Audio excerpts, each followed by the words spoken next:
They walked onto that set as strangers. Within days, they were acting like a family, and within weeks, they were already keeping secrets from the world and from each other. When Friends started filming in 1994, no one understood how explosive that chemistry actually was. 6 young actors, one tiny stage at Warner Bros., a sitcom that wasn't even guaranteed to last a season. But the energy was immediate and dangerous. They laughed together between takes, they held each other when nerves kicked in, and they made a promise on those early rehearsal days. No matter what happens, we protect each other. That was the first rule. The second rule was darker. Producers saw it almost instantly. The looks, the little hand touches, the long hugs that didn't end when cut was called. There was already attraction in the room, real attraction, and that terrified the studio, because if the cast fell in love with each other in real life and then fell apart in real life, the entire show could collapse. So they were quietly told, no dating each other, no off-screen hookups, no public drama, keep it professional. But here's the problem. They were already starting to fall. David Schwimmer was openly drawn to Jennifer Aniston. He'd watch her walk into the room and lose his train of thought. She'd lean on his shoulder, totally natural, and everyone around them felt it. Something was there, and the writers felt it too. Ross and Rachel weren't just written, they were harvested. But this wasn't just about 2 people flirting.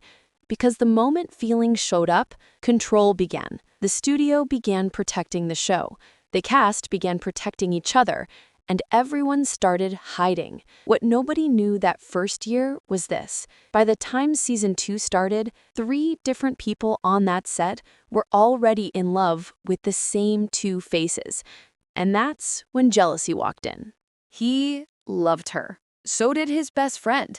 And before the world even noticed Ross and Rachel, jealousy was already part of the cast. By the time season 2 began filming, everyone on set could feel it. David Schwimmer wasn't just playing Ross in love with Rachel. He was in love with Jennifer Aniston for real. He's admitted it himself. They both have. We were crushing on each other, David Ritter said. But the timing was never right. Translation? He wanted her. She wanted him. But somebody always belonged to somebody else, and someone else was watching. Because while David was quietly falling for Jennifer, Matthew was falling too. Matthew had that fast, neurotic, perfect timing Chandler energy in public. In private, he was softer, needy in a way he could never admit. He tried to impress her constantly. He'd pitch jokes just to make her laugh. He'd light up if she did. And Jennifer, she adored Matthew. She was protective of him. She checked in on him when he was spiraling, when painkillers blurred whole weeks of his memory, when his hands shook between takes. He once said, "She was the one I wanted to see me, really see me."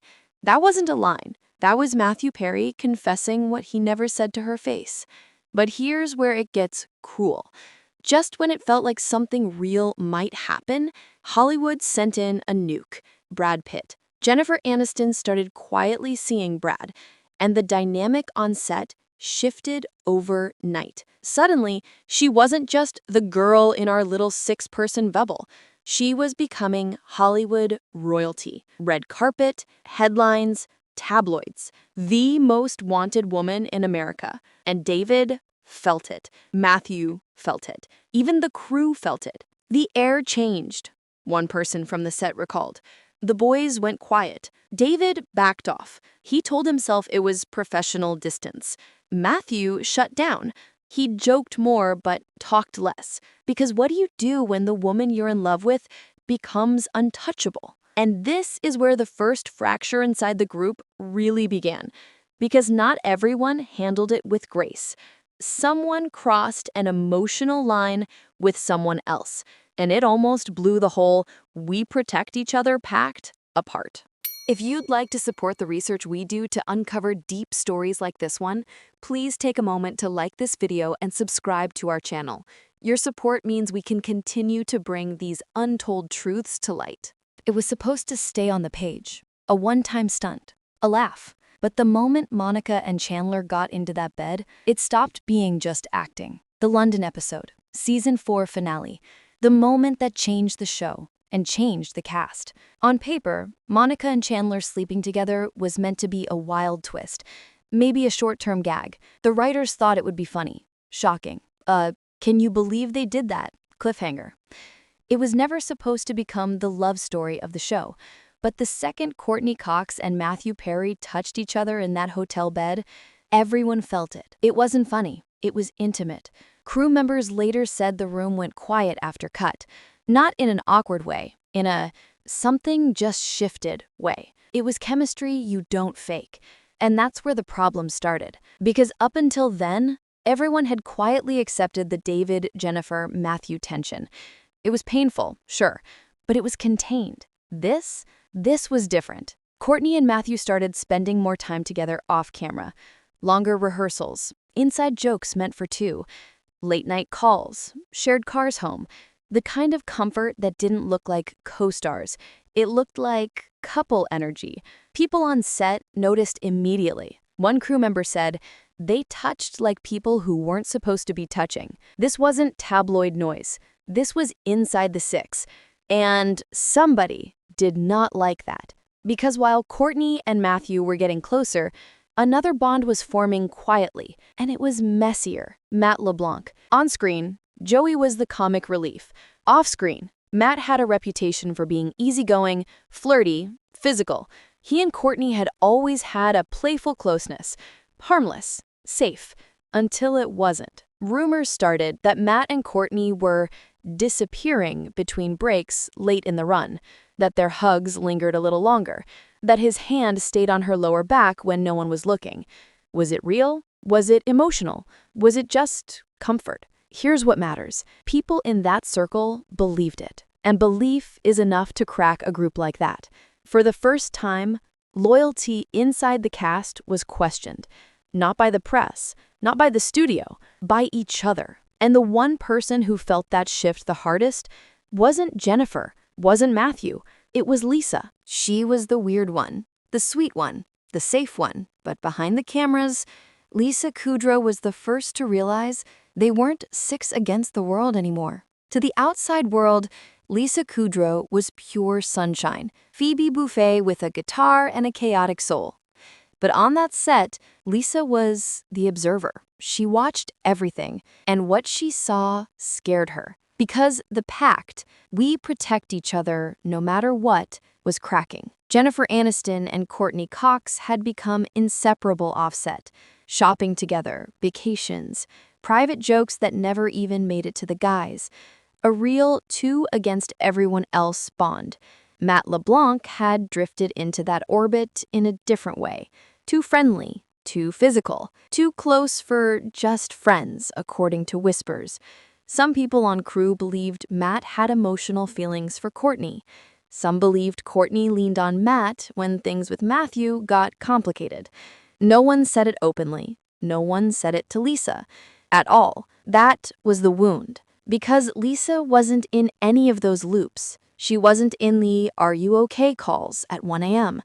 She wasn't in the whispered conversations about "don't tell anyone but." She wasn't in the damage control. Lisa was always a little outside the bubble, one assistant said. That's how she survived the industry. But then it stopped being a choice. For years, Lisa had been the stable one. While tabloids chased Jennifer's love life and Courteney's marriages, Lisa quietly married Michelle Stern in 1995.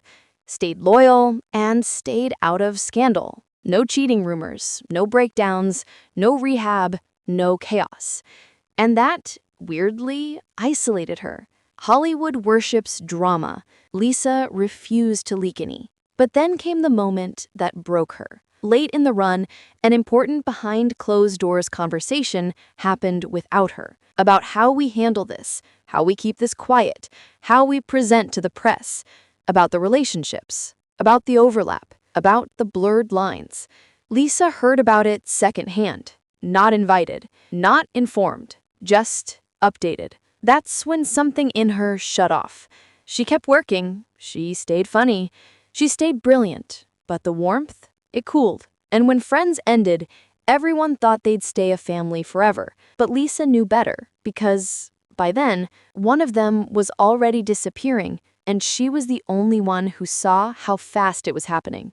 He was the funniest one, the one everyone quoted, the one who held the room together. But Matthew Perry was already slipping away, and the others didn't realize it until it was almost over. By the later seasons, the machine around Friends looked perfect from the outside. Emmy buzz, global fame, million-dollar paydays per episode, magazine covers, friendship goals. But inside that perfect frame, one person was breaking in slow motion. Matthew Perry was in pain. He wasn't just tired. He wasn't just stressed. He wasn't just partying. He was addicted, ashamed, fragmented, disappearing while still showing up to set and making everyone laugh.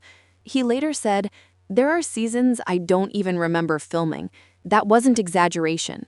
He would come in, nail a joke so hard the live audience screamed, and then retreat to his dressing room, shaking. And here's the part almost no one outside the circle ever understood.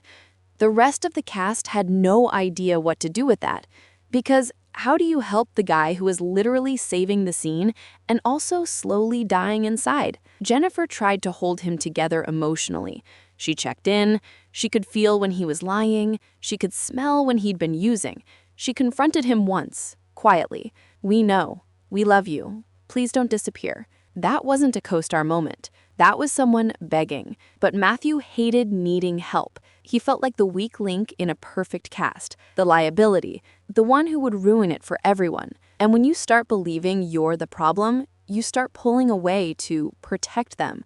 That's exactly what he did. He isolated. He skipped hangs. He ducked dinners. He drifted out of the group chats. He convinced himself they'd be better off if he just kept his darkness to himself. But someone noticed how fast he was fading. Lisa. While everyone else was busy managing image, damage control, press narratives, Lisa was quietly watching a friend fall apart. She didn't shame him. She didn't chase him. She didn't fix him. She just stayed available. Late-night calls, "Are you safe?" texts, calm in the panic. A crew member would later say he'd go quiet with everyone else. He never fully went quiet with her. And yet even she couldn't stop what was happening, because it wasn't just drugs. It was humiliation. It was loneliness. It was the feeling of being replaced. The group that once swore, "We protect each other," had turned into subgroups, alliances, private understandings. Matthew felt like he was no longer part of any of them. And here's the part that hurts the most. Long before Matthew Perry died, the people who loved him were already grieving him. They were already saying goodbye to him while he was still alive, which leads us to the final truth, and to the one sentence Jennifer Aniston never wanted to say out loud. The world thought the tragedy began the day Matthew Perry died, but for the people who loved him, the grieving had started years earlier. By the end, their story wasn't the shiny sitcom anymore. They had all grown up. They had all split into different lives. Marriages, divorces, children, rehab, tabloid wars, real heartbreak. They weren't 6 kids on a couch at Central Perk anymore. They were adults carrying damage, and one of them carried more than the rest. Matthew Perry had become the quiet center of their guilt. Jennifer Aniston said it out loud, finally. "We were already mourning him long before he died." That wasn't drama. That was confession. Because here's what that actually means. They had watched him disappear in waves. They had watched him come back, hopeful. "I'm okay, I'm clean, I'm good, I swear." And then watched him vanish again. They had listened to him talk about wanting peace. They had heard him talk about pain. And every time they said goodbye, after a dinner or a call or a check-in, a part of them whispered, "Was that the last time?" That's what mourning looks like when someone is still alive. Jennifer never stopped checking on him. She texted. She called. She pushed through his shame. She refused to let him erase himself. She knew his patterns, his triggers, his lies, and she still stayed. Lisa stayed in a different way. She didn't demand anything from him. She just existed as a safe place, the person he didn't have to perform for. The others loved him too, but love doesn't always mean you can save someone. And that's the part nobody likes to talk about. Because here comes the truth fans don't want to hear. The friends' chemistry you loved was built on real attachment, but that also means real loss. When Matthew died, the headline said unexpected. To the cast, it wasn't. It was unbearable, yes, but it was not a shock. Jennifer said she had just spoken to him, that he sounded hopeful, that he sounded lighter, that he was getting healthy again. She said he felt good. That's what broke her, because peace was the one thing he had chased his whole life, and he finally felt it hours before he was gone. So here is where their story really ends. The promise they made in the beginning, we protect each other no matter what, was beautiful, but it wasn't always true. There were rivalries. There were secret feelings, there were quiet exclusions, and there was a man they could not keep from slipping away. They were not just castmates. They were a family that watched one of their own fade in slow motion. And the cruel part, by the time the world started grieving Matthew Perry, his friends already had. If this story moved you, please like and subscribe. See you in the next one.